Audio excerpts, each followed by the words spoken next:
The coffee shop hummed with the usual Tuesday afternoon chaos, laptop warriors, claiming their territory, students cramming for finals, and the hiss of the espresso machine providing the soundtrack to 100, separate lives intersecting without touching. But in the corner booth, a little girl sat in the kind of silence that screams louder than any noise. She was maybe 7 years old, with dark curls framing a face too solemn for childhood, her fingers moving in urgent, desperate patterns that no one bothered to read. Every few seconds, she'd glance toward the restroom hallway where her father had disappeared. Then back at the table, those small hands continuing their silent plea. I watched person after person walk by her table. A businessman in a tailored suit nearly knocked over her juice box and didn't even look down. A group of college students laughed past her, their eyes sliding over her as if she were furniture. The barista called out orders, and each time, the little girl's face flickered with something that broke my heart. Hope, immediately crushed. She was invisible in a room full of people, and it was the loneliest thing I'd ever witnessed.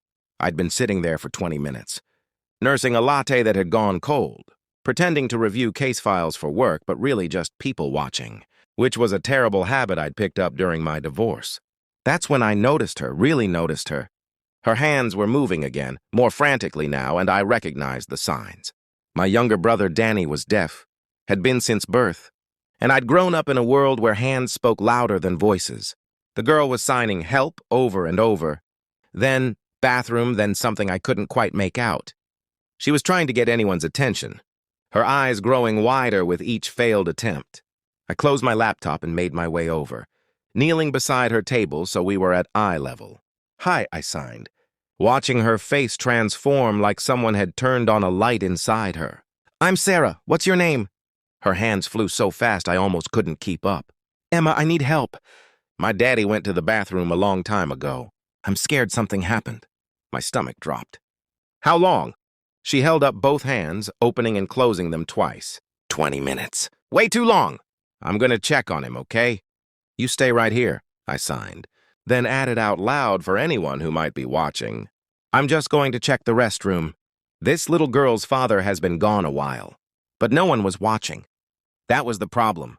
I headed toward the restrooms, my mind racing through scenarios, none of them good. The men's room door was slightly ajar, and I knocked hard. "Hello, sir?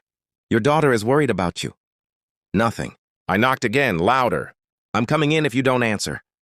That's when I heard it, a weak groan followed by a crash.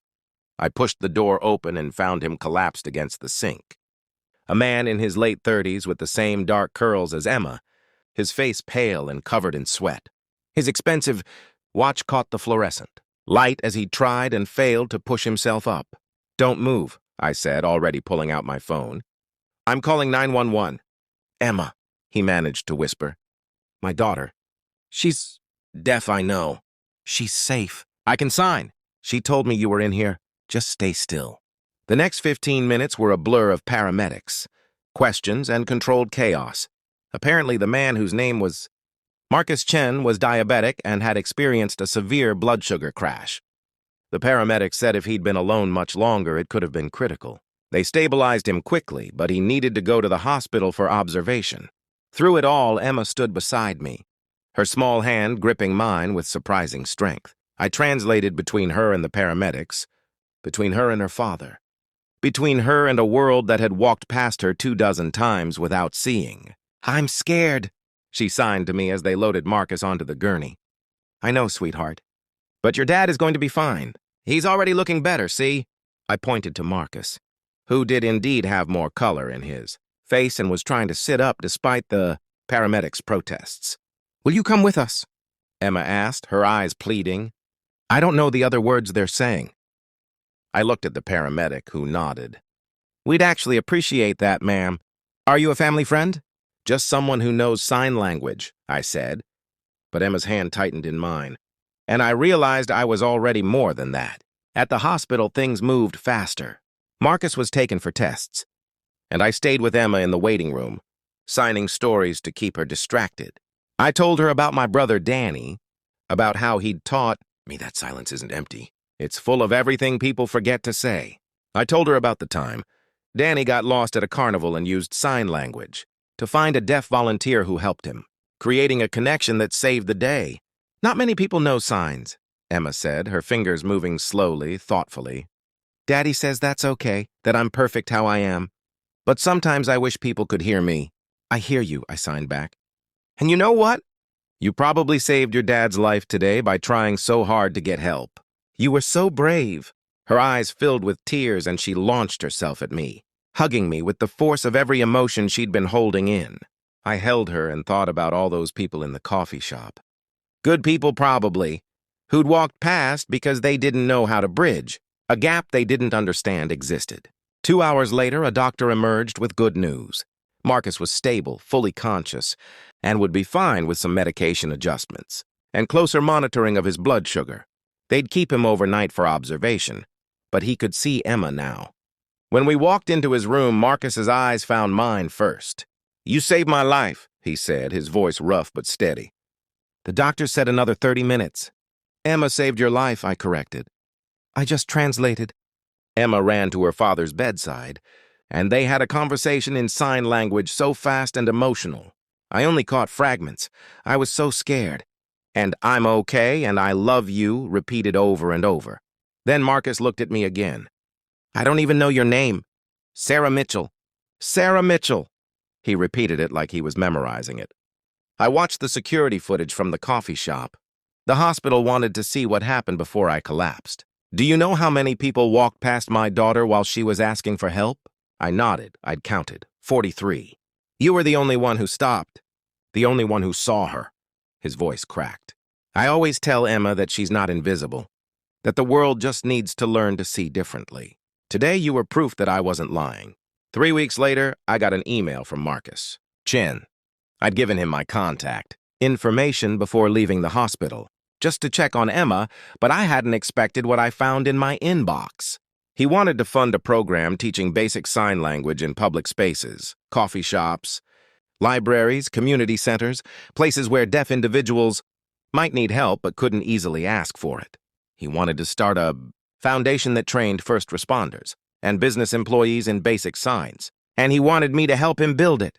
I'm a billionaire, he wrote with a bluntness I'd come to appreciate. I made my fortune in tech, specifically in communication software. The irony of my own daughter struggling to communicate in an emergency wasn't lost on me.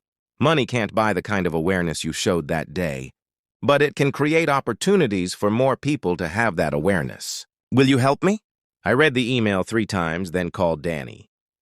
Do it, he said immediately.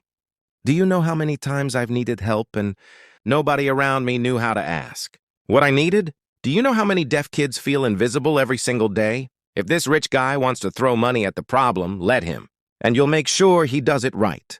6 months after that Tuesday in the coffee shop, the Emma's Voice Foundation launched in 15 cities across the United States. We trained over 10,000 people in basic sign language. We created cards that deaf individuals could carry with common emergency phrases. We funded interpreters in hospitals and police stations. We made noise about the silence. And Emma? She became the foundation's youngest ambassador, traveling to events with her father, teaching people that being deaf wasn't being broken, it was just being different. And different didn't mean less. At our 1-year anniversary event, Emma stood on stage with me, signing to an audience of 300 people who'd learned to sign because of her story. My daddy says that day changed our lives, she signed. And I translated for those still learning. But really, Sarah changed how we see the world. She stopped when everyone else walked by. She heard me when I had no voice. She taught me that one person paying attention is louder than 1,000 people. Looking away, the audience rose in applause. But in the deaf community, applause looks different. Hands raised high, fingers waving, a visual celebration of sound. I looked at Emma, at Marcus standing in the front row with tears streaming down his face, at my brother Danny signing "Proud of You" from his seat. I thought about that Tuesday afternoon, about being lost in my own small problems, about almost staying in my seat because getting involved seemed complicated. Life's biggest moments don't announce themselves with trumpets. Sometimes they start with a little girl's hands moving in desperate patterns, asking a question everyone can hear but nobody bothers to answer. Until someone does, the world isn't changed by grand gestures. It's changed by noticing, by stopping, by choosing to see the people everyone else has decided are invisible. Emma wasn't invisible that day. The world was just blind. All it took was one person willing to look, and suddenly everything came into focus. Sometimes the most powerful thing you can say is the thing you don't say at all. Sometimes it's just being present, paying attention, and remembering that humanity isn't measured by the words we speak, but by the connections we refuse to let slip past us in a crowded room on an ordinary Tuesday afternoon.